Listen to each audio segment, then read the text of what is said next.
সিপিআইএ প্রযুক্তির সাথে উন্নয়নের পথে। আসসালামু আলাইকুম। বিশ্বায়নের এই যুগে কারিগরি শিক্ষার বিকল্প নেই।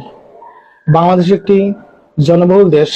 এই জনসংখ্যাকে জনশক্তিতে রূপান্তরিত করার জন্য কারিগরি শিক্ষার গুরুত্ব অপরিসীম।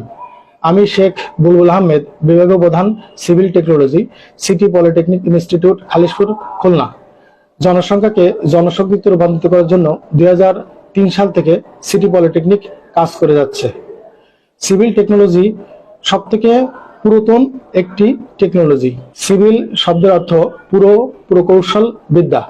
টেকসই উন্নয়ন ও রক্ষণাবেক্ষণে সিভিল ইঞ্জিনিয়াররা ভূমিকা পালন করে যাচ্ছে। সিভিল ইঞ্জিনিয়ারিং এর কাজ নকশা প্রণয়ন করা, রাস্তাঘাট, ব্রিজ, কালভার্ট, সড়ক, পানি নিষ্কাশনের কাজ করা। ডিপ্লোমা ইন সিভিল ইঞ্জিনিয়ারিং পাশ করার পরে বিভিন্ন